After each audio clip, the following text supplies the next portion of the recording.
There we are. Oy vey. You trickster, you. We're having fun here.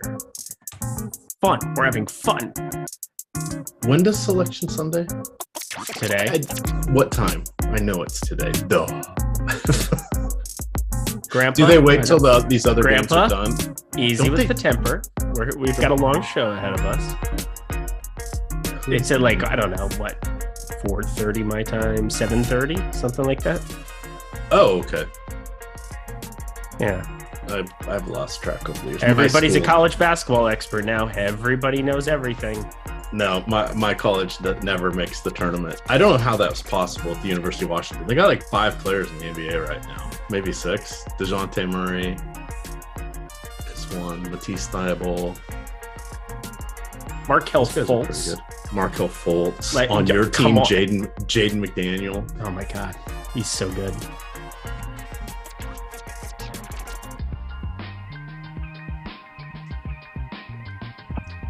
All right, Stokastic, here we go. It's your old pal Emac coming to you on a Sunday with my namesake, Eric Lindquist. It is Team Eric today. We're going to have a little bit of fun, just a 4-game slate as compared to the 7-gamer, or was it an 8-gamer we had last Sunday? Selection Sunday, of course, that is today.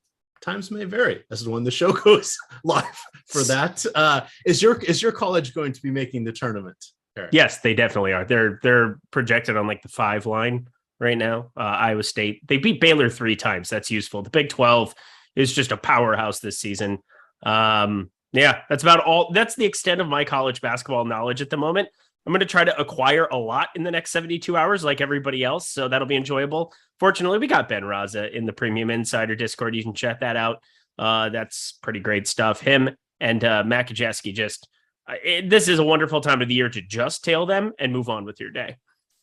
Yeah, and so let's head on that for just a second. So we have a little bit of time. That's one of my favorite features that we have is the Bet Insider there, just the Slack channels or the Discord channels, because they do the heavy lifting, and as do you and Shander and a few others. I know that the lines move, but for me, it's just helpful to save time, see what you guys are doing. If the lines move, that's okay, and then I decide if I want to take a minor position if it's moved out of my favor, just so I have a little bit of a rooting interest. But it saves time going through the thousands of wagers that are out there.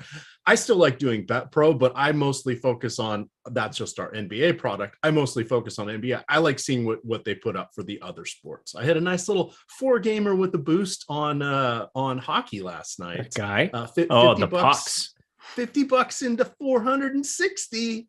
Cha-ching, 400 plus profit. I will take it. But we're sponsored by Prize Picks. Pardon me, No House Advantage. Where did Prize Picks come from? No House Advantage is sponsored the show. They've got Versus the House contest. We're going to talk a little bit about that. And then I do want to hit on, before we dive into some of our analysis here, we have a new show over there on OddsShopper every weekday at 4 o'clock. We have the Odd Shop. It's the new show. It's got Shanders kind of the de facto host, but feathering in with Lofty and Ben and Greg is on there. You're on there. It's a lot of fun. I've been trying to catch that in the afternoons. It comes on at 4 just prior to the Deeper Dive and Live Before Lock. That is over on the Odd Shopper YouTube channel. So definitely check that one out. And then best bonus offer we have today, or one of the best, DraftKings. Randomly getting a read here. I haven't done a DraftKings read in years, but they do have an offer here on the DraftKings Sportsbook. Bet 500 to win 150. You need a pregame moneyline wager. You need to be a new customer. But this is a reminder to everybody in Massachusetts, where sports wagering went live on Friday, that you can get in there. And for you guys, it is bet 5 win 200 instantly, or just when you make your first bet, you actually get that. So check that stuff out. The bonus is going to be paid out for you Massachusetts folks as 8 $100 or 8 $25 bets. Everybody else, the bonus will be paid out as 6 $25 bets. You got a week to use those, so check those out. And as always, if you or someone you know has a gambling problem, please call 1-800-GAMBLER. Eric, I'm turning this over to you. Washington, Philly, We don't have any injury concerns. Does that mean Joel Embiid's suddenly going to rest today? What do we got going on here? How is neither team here? Island game for both of them. No injury designations. Yeah, it's pretty great for, if you want to just pay attention to projections that we have here on Stokastic. Joel Embiid, come on. I mean, he's going to be somebody you want to have in your portfolio. James Harden with a little bit more ownership makes sense. He's now sub 10K. He's been distributing. I mean, that double-double is just like a foregone conclusion now with those assist totals of late, it would seem. Had a down game against Portland. People don't care about stuff like that anymore, nor should they.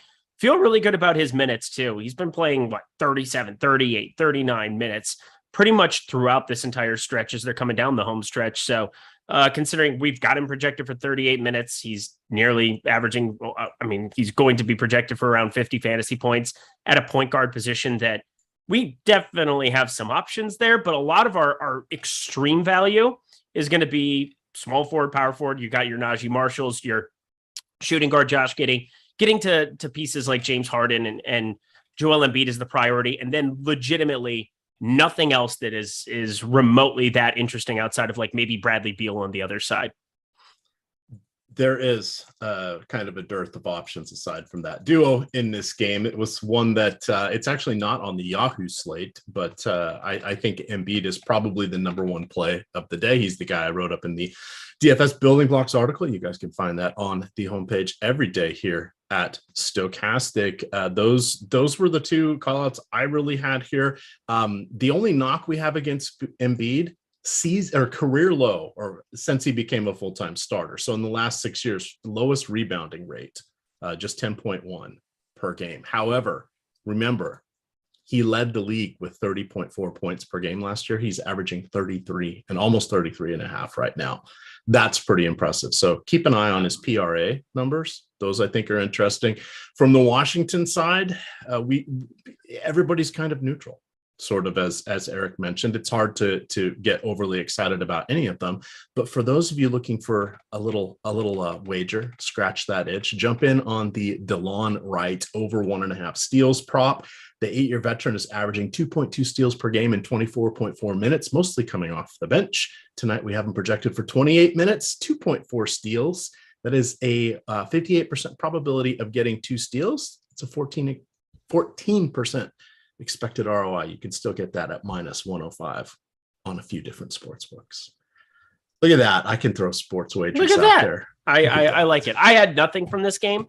I always hate it. I think you know this. I always talk about it on the Lindy's Leans Likes Locks. I just hate betting efficient games, like when everybody's ruled in, when there's no question marks, where you're able to really find edges. It's so hard to find an edge with props, with other things, when you have every single person into the game, unless there's some starting lineup change, unless there's something that you just don't anticipate happening, that, as far as the rotations go, or a new coach like in Atlanta, where those minutes can always be up in flux. But like two teams that we kind of know exactly what we're getting in terms of what their output is and what they're going to be averaging. Really hard for me to go nuts on anything. But yeah, DeLon Wright steals prop. That sounds about like the efficient kind of thing, the inefficient type things that you can maybe find an edge on. So maybe I will tail you on that one. But from a DFS perspective, Harden, Embiid, Beal, Porzingis, those are the only 4 players I have in 40 lineups over the course of these 4 games. We have a lot of things coming up later where I want to have some kind of maneuverability, just be able to react to certain things, and God knows what OKC is going to look like today, just like every slate that they're on. But want to be able to get to other pieces of value elsewhere, really not going to any value here. So the other interesting thing, I think I'm going to have Embiid probably, and I haven't looked at our recent ownership, I'm going to have Embiid on probably half my lineups tonight. I'm playing on DraftKings and FanDuel. We've got to be doing about 80 lineups on both sites. This game is not on the Yahoo schedule, so I don't have to worry about that.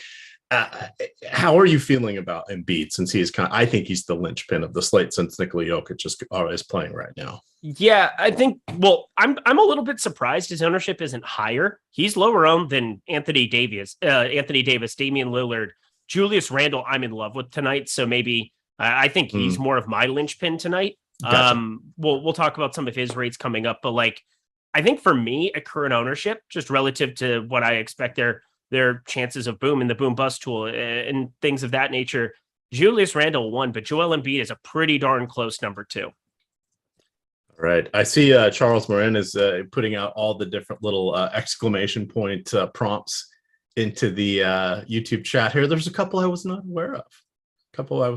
I did not know there was a What Would Sean V Do? I'm going to have to break out the What Would Sean V Do t-shirt. That is a baseball t-shirt that my wife made for me. So once we get to baseball, Sean, I'll be wearing that t-shirt on one of the shows. So I think we've wrung everything that we can out of this game. Anything else you would like to mention here? I mean, maybe I'm overthinking it a little bit because like Daniel Gafford's a guy that can always be interesting to a certain extent. He got up to 28 minutes, but I'm not playing enough lineups to really have to go to him. I don't want to use a center spot on him. It's just, if I were playing more lineups, maybe I would start having him leak into some of the builds, but there's so much uncertainty there. I still have him at around 24 minutes, 25 minutes. You really want to go to him when you have Porzingis out. Everybody's healthy there.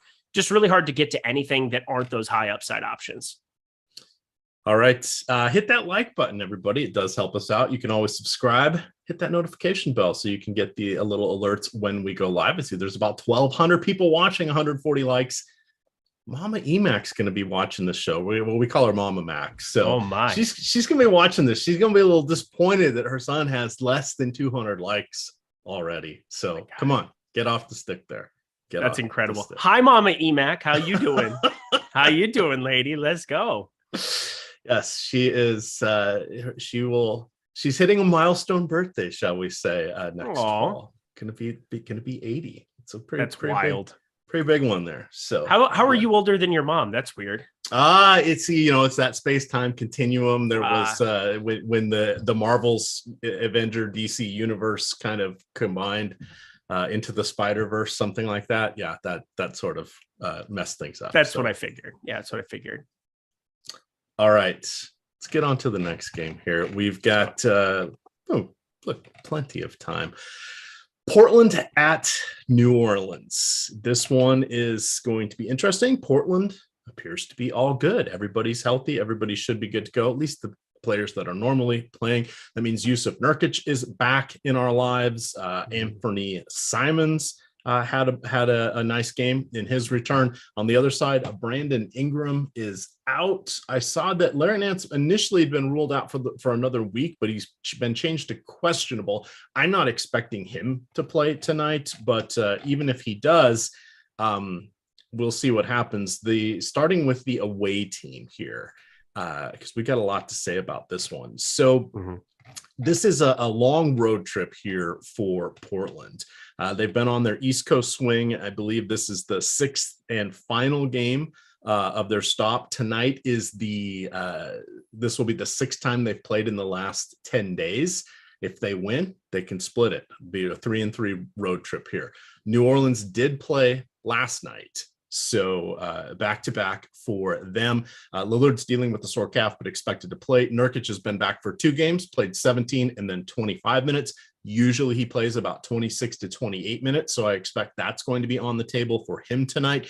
Anthony Simons missed 7 of the last 8 games, had a sprained ankle, came back, tweaked it in his return, missed a couple more games. He played 29 minutes on Friday, led the team with 34 points in that narrow loss to the 76ers. That trio is going to be where we want to go. Nurkic, I'm not getting as much. I'll probably play him more on FanDuel, where I'm setting all of the power forward center options to power forward only, just so I can spread things out. But if I'm going to be playing 50% Joel Embiid, it's going to be a little tricky to get a ton of Nurkic there. The only other players I have any interest in, Jeremy Grant, 38 or more fantasy points in 5 of his last 6. Trendon Watford out of the rotation for the most part. Yep. Drew Eubanks coming in playing those non-Nurkic center minutes. He's just $10 over there on Yahoo. What do you got here from the Blazers? Yeah, it's been a weird deal. Trendon Watford had closed games. He was playing 29, 25 minutes and then kaput, gone. They're just with Simons back. I think that it makes sense that, they're just going to some of those smaller ball lineups and spots. I think that this is another spot. I don't know what to make of Jonas Valanciunas' minutes on the other side, but I got to imagine when he's off the floor, looking pretty good to be able to go small ball and have an opportunity to go at it there with Portland. You get Nurkic back, of course, as well. That just cut him entirely out of the rotation. So it is pretty condensed. I'm pretty optimistic about Yusuf Nurkic's minutes going forward. he played 26 minutes, and I think he could have probably played a little bit more. We got that alert that they were going to increase his minutes. I didn't see 26 necessarily. I put him at 23 last game. We have him right now just a little bit right around 24 here. If they're going to have Jonas Valanciunas on the floor, Jackson Hayes, I mean, we're kind of looking at some minutes coming from his perspective too. Why wouldn't Nurkic be out there for 28 minutes? Like, I do think that he's going in a little bit undervalued because the tags come down to like a playable place now at 6K. Is it crazy exciting knowing that, he's faded out of this rotation at times this season where they didn't want to close with Nurkic or just weird minutes? Yeah, but he's a 1.2 fantasy point per minute producer. I think you put him at 26 minutes and I feel pretty good about upside for maybe 28, 29 there. So I think he's one of my favorite tournament plays, sub 20% that exist on today's slate. The thing that surprised me the most when I was looking him up was how few minutes he's really averaged. Yeah, we know we see him play big minutes when he's not hurt. We've seen it in postseason, etc. But yeah, just this that was like, oh really? His average is like 26.3 this year. I think he was probably pretty banged up. I think he was. So it was that left calf strain that he had, and he didn't look right for a lot of this season. They put him on the shelf for over a month, and I think he came back. Looked really good in very, very limited minutes against Boston. They got blitzkrieg there, so it didn't matter. But against Philadelphia, he gave them a legitimate chance to win. He did a really good job of just being serviceable against Joel Embiid, and not a lot of people are serviceable against him this season. So, like, I don't know. New Orleans matchup feels pretty good to try to fire up a little bit of Nurkic before, he starts, if he starts playing 30 minutes or something of that nature. I don't think that's likely going forward, but 24 that we haven't projected at feels like a very, very low ball kind of end for what you would expect in a competitive game here. All right. Any thoughts on the also rans? Cam Reddish, Matisse Thybulle, Nasir Little, or with the two stalwarts back, the minutes and opportunities are going to hurt those low usage players that took a lot of usage out of desperation. Yeah, we saw Matisse Thybulle's minutes come back down to earth immediately. 20 minutes the last two. Simon's back. Simon's just went completely insane there in his first game back in just over a week.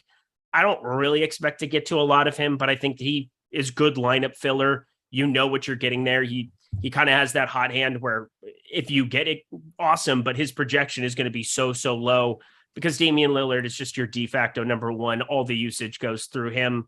Even in that game, that was really the rare case where Damian Lillard had under a 25% usage this season playing alongside Simons. So I feel as though having a little bit of those guys just kind of filling in. Jeremy Grant can put up a number still at 7,200, but I very highly doubt just with three positions eligible in DK, he's power forward, forward or utility there. I doubt he's going to be somebody that I get to in any kind of a meaningful way too when I finish up. And no Drew Eubanks for me. I'm not playing an 11.3% Drew Eubanks at 3,500. No, thank you. He's in my placeholder lineup on Yahoo right now. I needed a $10 player. Okay, so $10 on Yahoo is different than 3,500 and using up a center spot on DK. Yep, and I've got Anthony Davis in the utility spot there. So we'll see. All right, moving on to the Pelicans. Last night they lost 110-96 to Oklahoma City. They were without Brandon Ingram. He is out again today with an ankle issue. CJ McCollum, I think it was it Greg that was mentioning it or Adam? I forget which, but they meant. So I'm borrowing this information from one of our hosts. You're stealing information. He changed the splint on his shooting hand to something different. So he says he expects or he hopes it will help him return to form from a shooting perspective. So I was not aware that he even had really an issue there. So that I wanted to call that out, but he looks pretty good. Jonas Valanciunas. Let's figure out. Let's talk about the biggest headache that there has ever been. If Larry Nance is in, I think I can pump the brakes here on what I would be planning to do. But I mean, I didn't watch basketball yesterday. All I did was look at the box score and try to find stuff on Twitter about it. What in the world? He played 16 minutes. No, he played 16 minutes. Jackson Hayes played 32. I don't know what to make of that. Obviously, OKC went crazy in that second quarter. doesn't feel like something that was Jonas Valanciunas' responsibility. He had 2 random fouls there in that second quarter. Again, they just went on that crazy 15-2 run Oklahoma City did yesterday, and most of that was without Jonas Valanciunas on the floor. So, like, why don't they just play their better players more? I don't understand. Stretch it back. Against Dallas, he played 7 minutes. He had 5 turnovers, 2 fouls. But no, he was in crazy foul trouble. That game. Saw his way to the bench one there. Yep. But no, it was the turnovers. He only had 2 fouls and 5 turnovers. He had like insta. It was 2 fouls in like the right. first minute or something. Yeah, it was like I'm gonna have the worst game of my career. And then 25 minutes in the last 2 games. That's just it's wild. Yeah, it's wild. So I mean, do you know what you're getting. Do you think Coach Willie Green likes him again, or is he in the doghouse? What's going on here? At least we know to expect volatility there. Like, that's the thing. Like, there are times in DFS when you go about projecting a player, and then you have to think about range of outcomes. Because, like, if Jonas Valanciunas plays 32 minutes, how much of him would you want, Emac? A fair amount, because you'd want to like 100% Jonas Valanciunas. If you got 16 minutes of Jonas Valanciunas, how much would you want? None.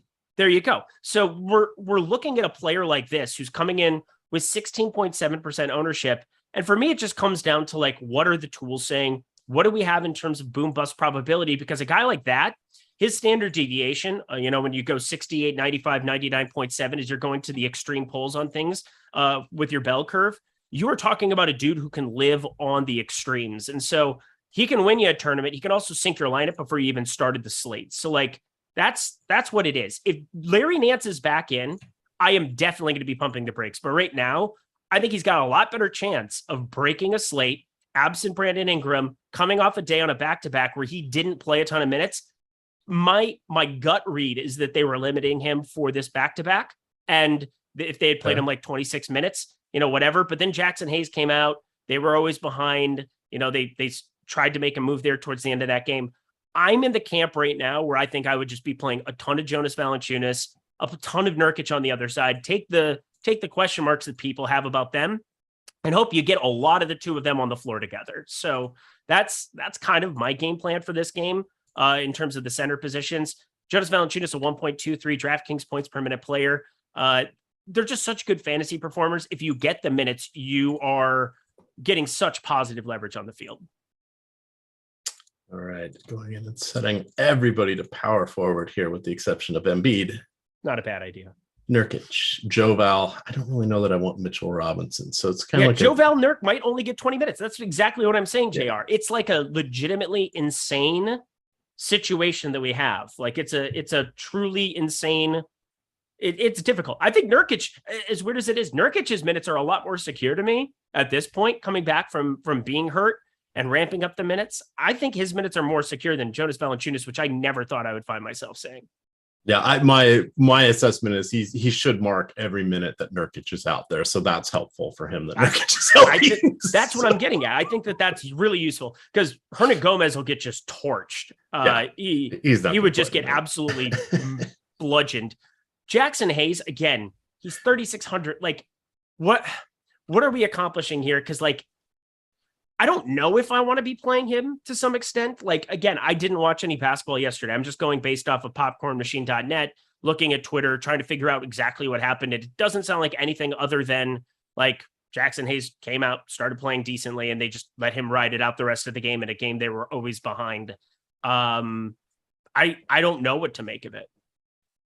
All right. Beantude's asking how many Nats hats can one man own? The answer is 8. Well, I've got several that are off camera and we're in the other room as well. So my wife, it's not like I need gifts anymore. So my wife kind of went through a stretch for my birthdays once she learned I was a Nationals fan. And she just gets me a hat every year that she hasn't gotten me before for my birthday.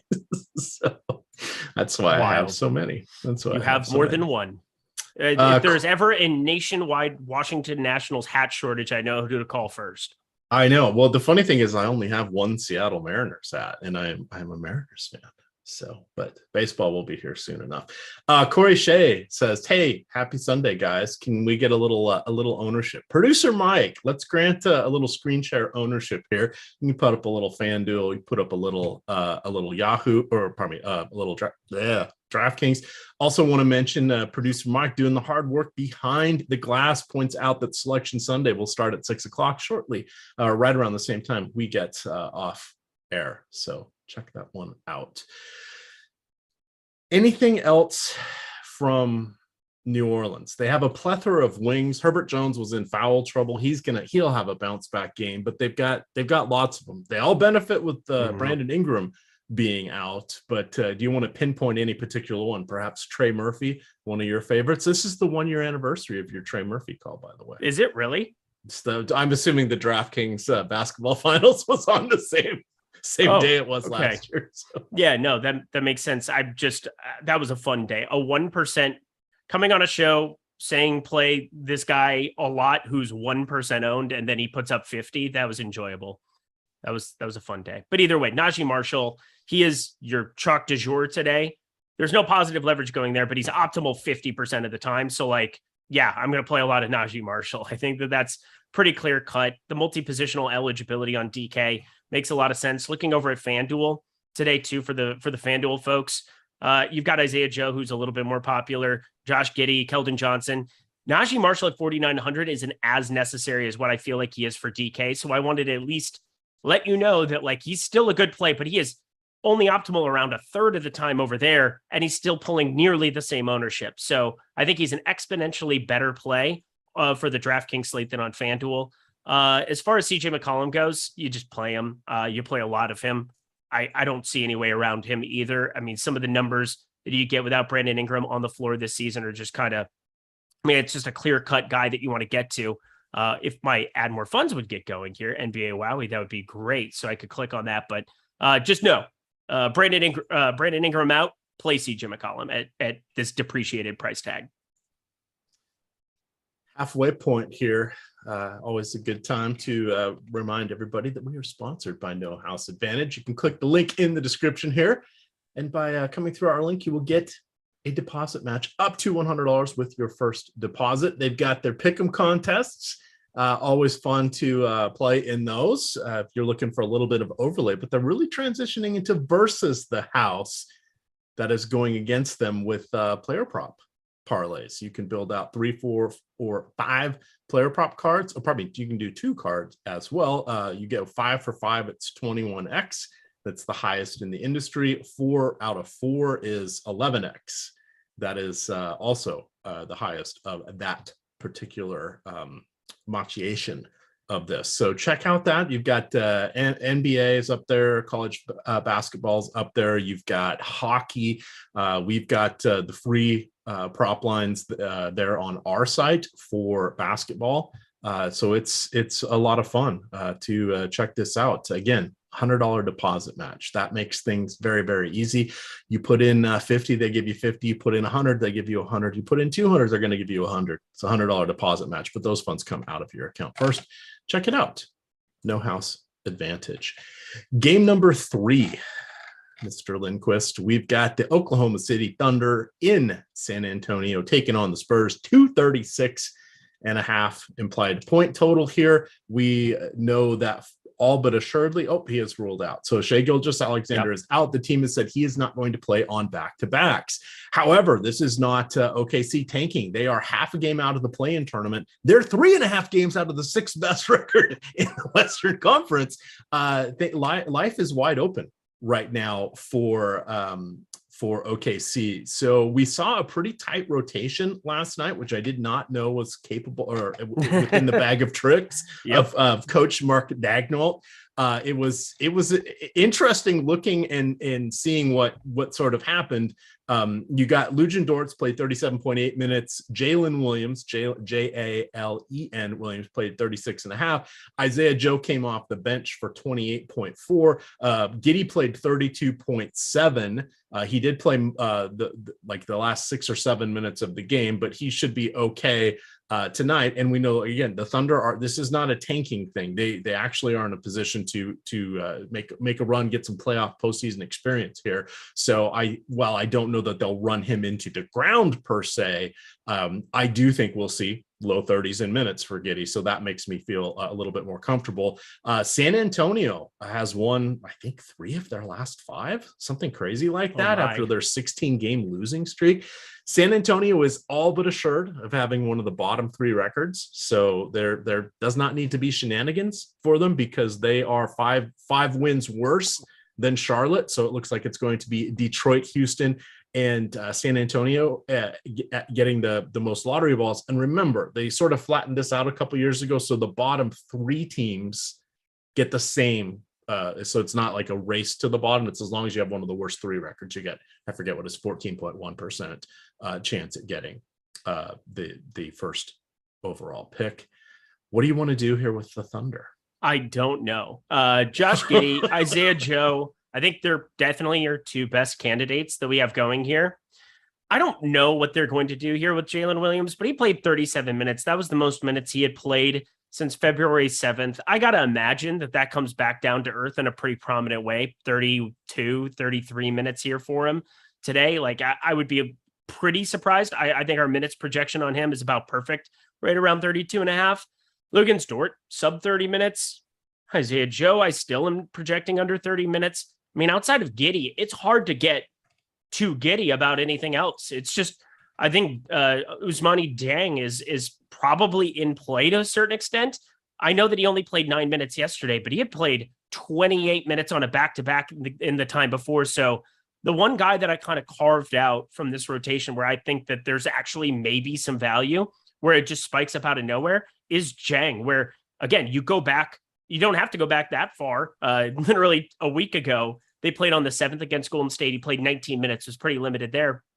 Then he played 28 the next night on that back-to-back. They got completely ran out of the gym for that one. This should be a more competitive game than that Phoenix one. And I think some of the extra minutes there were on a result of that, but he had routinely been around 20 minutes. So I think it was just a spot where they saw a chance to win a basketball game, played a condensed rotation. And now without SGA out there, it's just going to open up a little bit more. I think it could be very, very watered down today compared to yesterday. That's not a hot take by any means. But I think having any exposure to anybody that isn't Giddey, Joe, Dort, or Williams is contrarian. And I think Dieng just fits close enough into like what could happen. He's not a great fantasy point per minute producer by any means, but in the event that they go to somebody else and they open it up, it would make sense that it's him. Who? I know Isaiah Joe started 2 of the last 3 games that SGA was out. I can't remember who started the yesterday was Dort, SGA, Williams, Giddey, Williams. Do you think it'll be Joe Williams or guys? Dame? Let me pull up the last one. Starts. I don't know, but I want people to have it on alert that he could, because he has. Yeah. So I think that's, I mean, people will get there, obviously, if he is starting, but even if he doesn't, I think there's at least like 24-minute upside there, considering it is the back-to-back. I don't expect 28 like we saw against Phoenix, but just saying that he's just a dude who's, I mean, Najee Marshall's really your only guy you feel great about sub 4K. There's nobody else you feel great about sub 4K. Avi Schreier would like to thank you for the help. He had a first, a second, and a third place in a 5-week span. He loves listening to you every day. There you go. Love you, my guy. Great work. I see T. McBee is in chat. My dude. T. McBee participates in the greatest fantasy baseball league that is in existence. I am now in said league. I'm going to spring training next weekend in Arizona. I'm going to spring training next week in Florida. Maybe we'll see each other there. Oh, wait. Grapefruit. Cactus. Grapefruit. No, not going to be there. Not going to be there. All righty. Let's see here. Oh, I think we got some news. Jeremy Sochan out. Keldon Johnson in my placeholder lineup on Yahoo. Good timing. Out. Let's fricking go. So hopefully you played some Sohan on No House Advantage. That would have been useful. You hope we did? No, not Sohan. Sorry. Devin Vassell. Vaseline. Let's the Vaseline sooner to yeah. take us over to San Antonio. What's Coach Greg Popovich got cooking for us tonight? A lot. So I didn't see that news come through because we were talking, and I have like my notes page here. But Devin Vassell, 5,800 came out. Yeah, so 5,800 there for Devin Vassell. He was already going to be somebody that I got exposure to. No Trey Jones, no Sohan, no Keldon Johnson. So everything I just said about there being no sub 4K value. Blake Wesley, hello, come on down, my friend. I assume he probably is in line to start here. I would be kind of surprised if it wasn't him that ended up starting here. So there's that. I guess Devontae Graham's not going to be a DNP CD today. That was weird. Let's trade for unless they were planning for today. Stop playing well. Stop playing well, Devontae. Oh, literally, he started playing well and they benched him. Yeah, that one surprised me. I guess Keita Bates' job back in our Graham lives? Starks again. I don't know. He's been out of the rotation for a week now. So yeah, would I want Devontae Graham to be the one starting? Then you could play just 100% of him. Yeah, that'd be great. But again, I think it's probably more likely that they just limit him in some capacity because he's better than Blake Wesley. It's just happy Sunday, everybody. Yeah, happy it's going to be fun. So let's go through some more things here. Find some positives for us now that we've shit all over. Job probably ends up being a piece that you probably. I mean, assuming he goes back to starting that Denver thing. Again, they ended up winning that game, but no Keldon Johnson, no Trey Jones, Sohan. He's got to be out there on the floor for them today. So I think at 4,200, I mean, how many wings do they even have today? Not many is the answer. I mean, Romeo Langford could end up being in the rotation and starting. Doug McDermott probably plays a boatload of minutes. He played 29 the other night against Denver off the bench. So again, there's a lot of weird things that can end up happening. You're just going to have lineup spots. Again, this slate kind of works itself out for you. You don't have to overreact to too much. I don't really like any of the value in Washington, Philly. There's going to be value showing up an hour later. You're going to get that starting lineup before that game tips off. I can't predict what that's going to be right now because, again, San Antonio is not trying to win basketball games. So in that event, like Zach Collins, you can for sure play, not think twice about it. Devin Vassell, you can definitely play, not think twice about it. But everybody else, I don't know what to make of the minutes because they are definitely in flux. You just need, you need them not to get to like Sandro Mamukashvili too much. You need them to not get to Gorgie Jang too much. Julian Champagny, I don't even know how to say that name. I know he was with Toronto last year, but feel pretty decent about Malachi Branham. He's definitely going to be starting. I feel like you're definitely going to have some Devontae Graham interest if he ends up in that starting lineup. My guess, my hunch is that it's Blake Wesley because they just don't want to win anything. And then you'd play a lot of him at flat 3K. But do you have any other kind of leans on that? No, sadly. Good talk. Glad we had it. Other than, Malachi Branham. He's popping up a lot. And now Keita Bates' job. God, KBD. Malachi, we just got a refresh. That's nice. Yeah, I don't know. I'm nervous about that. Malakar likes to know what I think about Keita Bates' job. I think I'm going to play him tonight. Yeah, I'm playing him. I think he has 4,800 power forward on FanDuel. 4,200 on DK, multi-positional eligibility. I'm not thinking of him as like a Najee Marshall replacement. I'm thinking of him as a Najee Marshall addition. Like we just have a very, very limited amount of guys that can play the wing position here for San Antonio. Like you're going to get enough minutes from Doug McDermott that he's going to be serviceable. You're going to get enough minutes from KBD that he's going to be serviceable. You're going to get enough minutes from Malachi Branham, where I think he's probably the best tournament play on the slate right now. If it started today or started right now, he's projected for 9% ownership. I would have an unbelievable amount of that. Sad thing, FanDuel, you got to pick between Nurkic and Jovel. I just went to make a lineup with both of them. It doesn't work over there on the blue side. It's not enjoyable. It's very sad. I need that special Greg Ehrenberg roster exemption waiver that he has. But then you have to beat Greg Ehrenberg, so that sucks. Tough call. tough call, but he is powered by your tears. So yes, we do have he that. does. I FedEx them because I'm a good friend like that. All righty. Anything else here? Well, again, there's going to be a lot in flux here. We need both starting lineups very, very badly. Otherwise, I'm just giving you bad information. Yeah. Assuming that you get a normal starting lineup of like something in the realm of what we expect. We definitely expect Malachi Branham, Zach Collins, Devin Vassell. Those three are great plays. The other two spots are to be determined. If Devontae Graham is not starting, I'm going to have a really tough time wanting to click on his name. He's 4,700. I know he could go out there and break a slate in, coming off the bench, starts playing well, and they just can't take him off the floor. But I think they just don't give him that opportunity more times than not if he is not in the starting lineup. So I really want to see that. If it's Blake Wesley, he's flat 3K. I will have a crazy amount of that too, which makes me feel a little nauseous. And from the OKC side, you got to make a case for somebody else outside of Giddey, Joe, Dort, Williams out of the starters. I think Jang would be the guy, and I think he does have a chance to start there too. All right. He hasn't started a game this year though, so that'd be fun. No. I guess the only names we haven't mentioned, other Jalen Williams, Dario Saric, Trey Mann, those are all terrifying players. Aaron Wiggins. No, thank you. None for me. That takes us to the final game of the night. We have 18 minutes until lock. We're going to talk a little no house advantage here in just a moment. But the Knicks lost yesterday to the Clippers, 106-95 in Los Angeles. That was yesterday afternoon. Hopefully they did not have too much fun in the LA nightlife. Did you run into anybody out at the bars last night?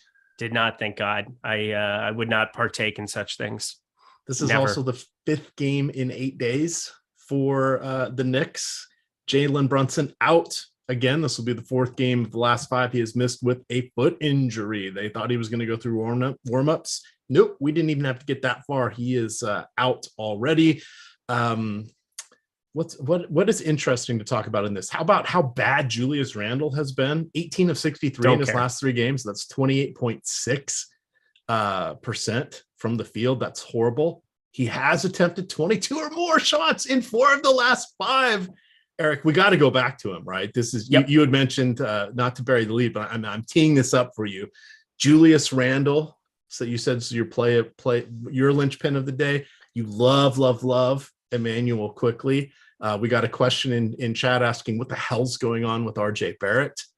Take the Knickerbockers and run. Give us a run through here. Yeah, I don't know if I'm in love with Emmanuel quickly today. It was nice to see the 42 minutes. No, just in general. In general, you would drink his bathwater in general. So you could cry to his team. I think T McB probably loves him a little bit more. He's been fun. 6th man of the year, Emmanuel quickly. Just give it to him now. But Julius Randle is like, Julius Randle is my big stand of this slate. If it started right now, he's a 1.3 fantasy point per minute producer on the season. When you take Jalen Brunson off the floor in 533 minutes, he's a 1.42 DraftKings points per minute producer. You get the absolute nut matchup in terms of pace facing the Lakers. We've seen shootout after shootout. I know that this is a low total. Part of that is basically the Knicks' responsibility in that one in terms of pace, but Lakers all season long, top 3 in terms of pace of play, 101.8 possessions per 48 minutes. I just project out Randle much better than it seems everybody else does. And I love that he's been terrible lately. Everything that you spelled out, I think that's depreciating his ownership. I think people are not giving him the love he deserves in this spot. Sub 10K, Julius Randle, you can do a lot with that. It's what did you project him for? You've got to have him like 55. 50s. Okay. I think we have him. What do you have Anthony Davis at? I have Anthony Davis at, well, now you make me have to switch out my spreadsheet, jerk. I have Anthony Davis at, I'm on a show and I should answer questions. Yeah, that's fine. I love you. 56. Great. This was from G. Ehrenberg in New Jersey. That's who's asking that question. Oh, is it? Make Eric do some work on this show. A jerk. No, we've got Anthony Davis. I've got him at 56. Okay. The interesting thing, they earlier today, right after Brunson was ruled out, I went to go look at the PRA for Randle, and his PRA was higher by 1 than Anthony Davis's. As it should be. And that's what I'm getting at. I mean, part of that is Anthony Davis can derive a lot of fantasy value from stocks, Blocks, and that's going to be something that he can definitely do on the season. I know he averages over 2 blocks, probably right around a steal if I had to guess. So like Anthony Davis is somebody that just derives extra fantasy value when you're plugging things into your sheet there. Let's see, 3. Yeah, he averages 3.1. So 1 steal, 2.1 blocks on the season. So like that addition is definitely nice. Whereas you go over to the Randall side of it, he's fantastic, but he does not steal or block anything. That's just routinely something that I kind of pay attention to when trying to like split the difference between DK, FanDuel, to looking at that. Julius Randle just 0.6 steals, 0.3 blocks per game. Not going to be a defensive attribute there, but in terms of PRA, for me to project him only 1 fantasy point behind Anthony Davis, he better be adding the PRAs to the table. No, that's actually a really good point. I ended up even. Thank you for saying that way better than I could. You're so welcome. I love you. The love is mutual. I know, baby. I know. Chris Williams, $20. 77% Julius Randle for those who cared. How much? 77%. Okay. In my last run. I'm just playing a ton of him and moving on with my life. Chris Williams says 41 lineups. Yeah. Can I talk now? Yeah, you can, sir. Okay. Chris Williams, $20 super chat says you guys rock and are second to none. Oh my God. I always like that. That means we're first because we're second to nobody. I'm second to none. I love that saying. When I was a kid and I heard that saying, I'm like, oh my God, that is the coolest saying ever. Things were a weird childhood you had. Things are different in the 70s before the sure are. Having go to the library, reading a newspaper, things like that. I'm surprised Joel Embiid's ownership hasn't come up yet. Are you a little surprised by that? I'm a little surprised by that. We have enough value. We have a ton of value now. Yeah. We don't know what that value is necessarily yet with OKC and San Antonio, but we have a lot of it. I was going to play 69 lineups because that's what I have right now, but I think I need to build out the full 80 because I want more Joel Embiid if this is what's going to happen. Yeah, I think I do. Well, now he's up to 20%, but that's still a pretty nominal difference between the 18 that we had. I thought he would come up quite a bit in the aftermath of all of the San Antonio Spurs news. So a little bit strange to me. I think I'm going to get to a little bit more Embiid than I was anticipating in this early section. Might trim a little bit of my Nurkic and Valanciunas love, just because I thought we needed some of those mid-range plays. If we have enough value here, as I'm just kind of finishing out who I'm going to just project the starters to be for now and see what those lineups look like. I think we're going to be just fine to fire up some Joel Embiid. You're not going to want to miss out on that upside in the first game. Correct. Let me got my FanDuel lineups. Going to upload them. I'm going to try to remember not to upload them into DraftKings. That doesn't work when you do that, by the way. No, it does not. It doesn't work. So let's talk about RJ Barrett here.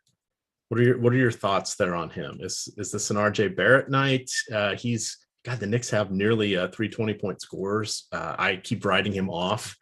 I think that's a DFS thing. But what do you think about RJ Barrett? Anybody else besides Quickly and Randall? We've got 11 minutes until. Yeah, I've been playing a lot of RJ Barrett in the absence of one Jalen Brunson this season. He's been right around a fantasy point per minute guy, 0.96 over on DK. I think the difficulty for me on this slate is now we have a ton of small forward, power forward type value, and he falls into that bucket of guys who's now 7K. He's basically priced for the situation now, and you basically need him to he needs to carry a lot of the offensive load that I want to be going towards Julius Randle. Obviously, everybody has the same game environment. You get the same Lakers matchup, but 7K, I don't feel like buying in at high point at this point in time. If people aren't going to get there in any kind of a way, I mean, he's still at 10%, 11%. That's about right. I'm just more enthusiastic to make Josh Hart a thing. I think everybody kind of seems to be. He's been playing low 30s minutes off the bench here since he got to New York, and he's just been awesome. He's been a huge catalyst for this basketball team. He's up to 5,300, but shooting guard, small forward eligibility, being able to rotate him around different lineups, I think he just fits well for what we're looking for in this slate. Nothing crazy that I'm getting to. I'm not getting to 27% of the field, but I think lowish 20%. Like I'm very happy to be getting that on this slate. I also know that, there's an opportunity for him to run into extra minutes. If it seems as though Tibbs has been playing more towards how players are playing at times rather than just recklessly abandoning everything. That Sacramento game, you saw Emmanuel quickly have maybe his worst game of his NBA career. He was 1 for 11 from the field. They ended up playing Miles McBride towards the end of that fourth quarter, brought quickly back into close, but I think Josh Hart is just so solidified in that role. And because of the price point, 5,300, I can make a better case for him than getting to like an RJ Barrett on this slate. Right. We'll get that super chat here in just a sec. I want to turn you loose here on the Lakers. Anthony Davis disappointing on Friday. 30 fantasy points in 33 minutes. He did have 50 or more fantasy points in 4 of his last 5. Oh, I'm sorry. That was 60 or more in 4 of his last 5. Hang on. What? Damian Lillard, a game time decision? Did somebody say? No, that means nothing. That's not him being downgraded. He's probable, so he's still playing. I mean, when did that happen? We have 8 minutes till that game lock. No, that's a 7 o'clock game. We're fine. Yeah, so then I don't care. If Damian Lillard, for whatever reason, is ruled out, you know what to do. You play Simons, you play Grant, you play Nurkic, you play Reddish, you play probably Thibault, maybe some Shade and Sharp do, but probably nothing else. All right, so back to Anthony Davis. Wenyen Gabriel in the bench unit led the comeback there against Fred VanVleet and company. Very sad. Davis is really the only guy I'm fired up on. On DK, I think you can get to Austin Reeves, Dennis Schroeder back off the bench with D'Angelo Russell now available. Russell's number 2 option here. He can go for 50 fantasy points at any given moment here. Tell us about your favorite player and how you added tears to Greg's collection bottle when he got dealt from your Minnesota Timberwolves. Jared Vanderbilt. It's life sucks. I don't know what to tell you. Everything in my life is meaningless and I hate basketball. How do you feel about the Lakers from a fantasy perspective? They're fine. Anthony Davis is great. D'Angelo Russell, I don't sleep on him. I'm a little surprised that nobody is going his direction today. We saw 31 minutes. We saw a major upside there too, but I think there's actually more minutes upside there too. I think we're projecting him at the low floor. If you watched that game, I watched that entire game, the Lakers and Toronto game. D'Angelo Russell got subbed out with everybody else, and they brought in a whole new crew. Austin Reeves went completely berserk. It was the Austin Reeves show, basically. But don't expect that to be the case going forward here. I think D'Angelo Russell getting pulled off the floor with those other starters, it makes it so that it seems as though that's going to be where you should be projecting his minutes now. But they said they were going to give him extra going forward. His first game back, 31, I think is a really good sign that he has upside for 34, 35 in competitive spots. So I think he's a little bit underappreciated on this slate at just 11.3%. I'm double the field on that. Feel pretty good about it. I don't think you have to click on anybody else. Like, you really don't. Jared Vanderbilt could fall into a lineup, but how do you prioritize him? He has that stocks upside that you might look for over on FanDuel. I didn't see what his price was over there. We saw 30 minutes out of him. I don't expect any offensive performance. Like we saw 16 points was a season high for him. I believe it was completely wild watching him. Season high for him with the Lakers, that's for sure. But not an offensively forward guy. 5K. There's enough other value that's cheaper that I like exponentially more. And he's coming in still with 20% ownership. That's pretty surprising to me. All right. This is to finish out the super chat from Chris Williams. Says, you guys rock, second to none. So I spread my Stokastic love to all of my Apple coworkers playing Knicks and Lakers showdown. Who are your guys' 2 or 3 favorite captains, and who is your best cheap player? I think we're looking at 3 distinct captains here. Of course, that would be Davis, probably Randall. 2-1 over Randall. Eric may flip that. And I think D'Angelo Russell is the third. Quickly would be your pivot. If you're looking for your discount dandies, let's see here. I would think, Obi Toppin at 1,000 is potentially playable. I'd probably go to Wenyen Gabriel first at 2,200. Yeah, that looks fine. Yeah, because everybody else is priced up. Quentin Grimes will get the minutes, but will he do anything with them from a fantasy perspective? Probably not. So, Let's see here. Anything else to finish out this game? We've got 4 minutes to go. I'm gonna quickly create some DK lineups for myself here because you said quickly. Everybody quickly jam him. Quickly. Yeah, nope. I'm all set. I've got everything uploaded on my end. I'm pretty much just playing Embiid and then a little bit of Harden. I have one share I ended up with of Bradley Beal, and I have nothing else from that first game. So it's 3 high upside options.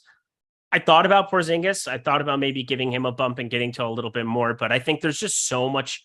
There's so many question marks. I mean, this Damian Lillard thing would be absurd. I think that's just them saying, game time decision. I don't think that was like he's still listed as probable. It's not saying that I'm assuming he plays. So if people want to hit eject there, go ahead. But we'll have that news. You just have to be ready to swap. Today's going to be a big swap day.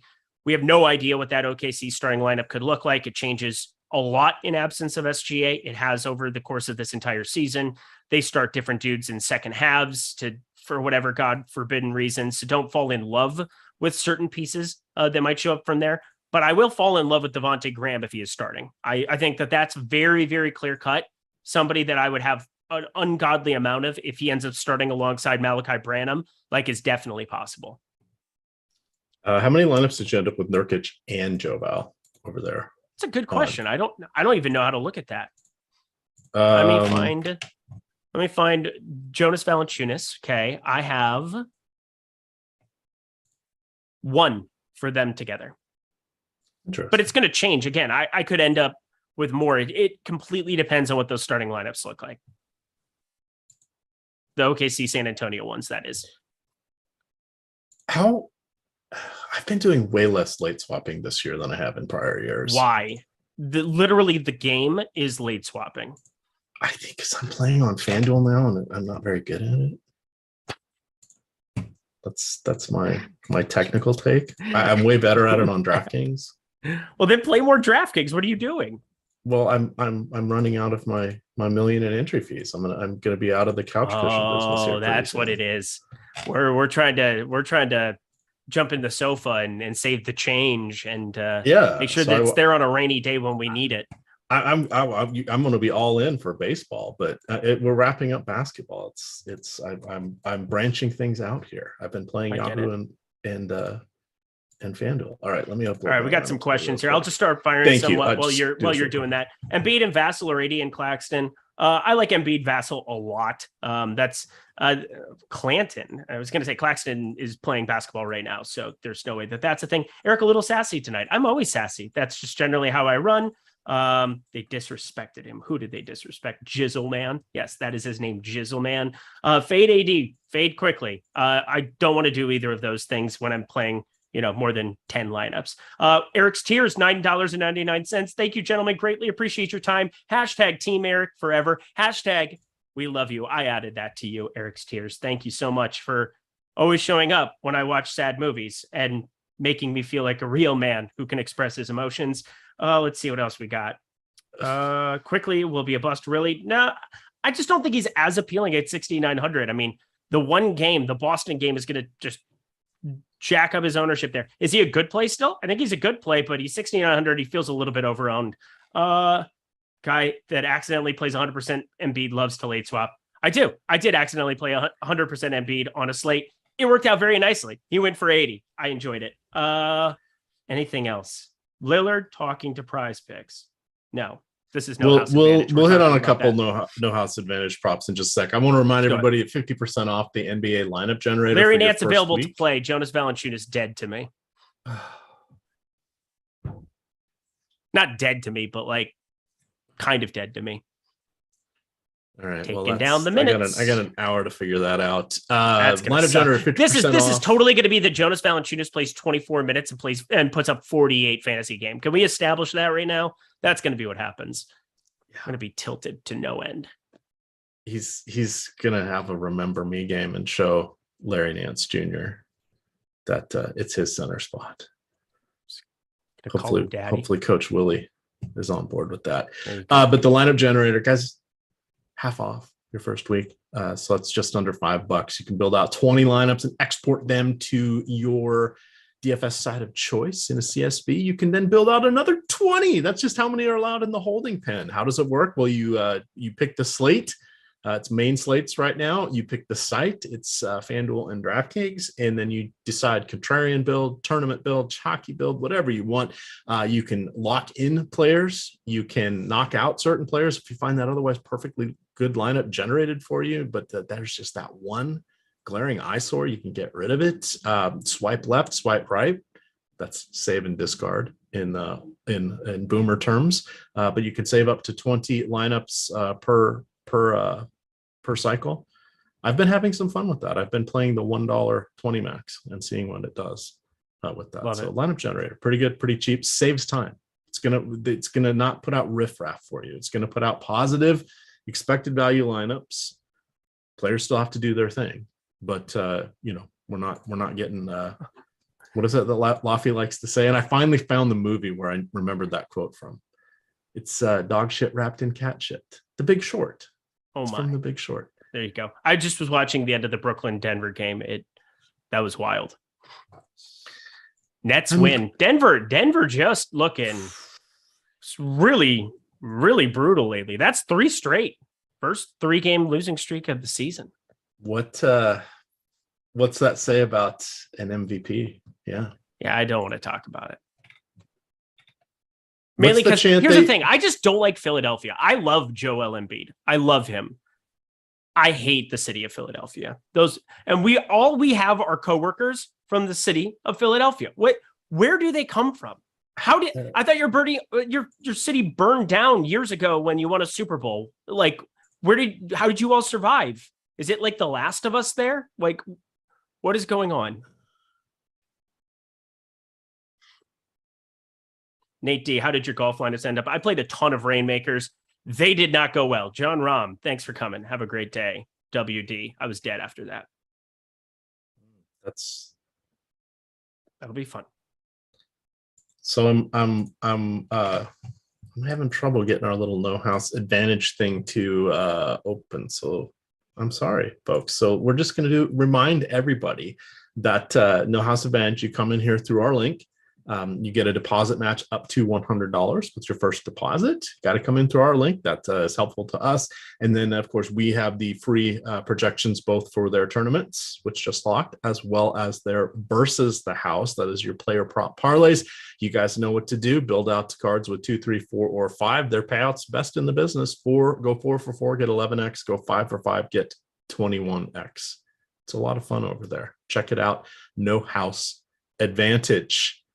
That's going to do it for us, Eric. No extra half hour. I'm going to go have some dinner. I got to build out some NHL lineups here, and I got to figure out what to do with Jonas Valanciunas now that Larry Nance Jr. miraculously went. I think you got a lot more other things that you need to be worried about, Emac, than just JVL. We got San Antonio, OKC. That's going to be a wild one. I'm already self-resolve. We're already screwed. I can already tell you. But late swap people. Make sure you're updating the tools. Make sure you're paying attention to news, because it's going to change everything drastically. If you want to have any questions, hit me up on Twitter at Eric Lindquist. I will be happy to answer them. All right. And you can find me at EMACDFS on Twitter. Of course, it is Stokastic_COM. Hat tip to Mike, the producer. Guys, we're doing everything all over again at 6:30 tomorrow morning. That is with Josh Engelman and The Process. Ladies as well. I don't want to be mutually exclusive here, but we got a lot of fun. Hi, Mama Mac. Hope you made it to the end of the show. There's your shout outs. With that, gamers, good luck. Happy birthday.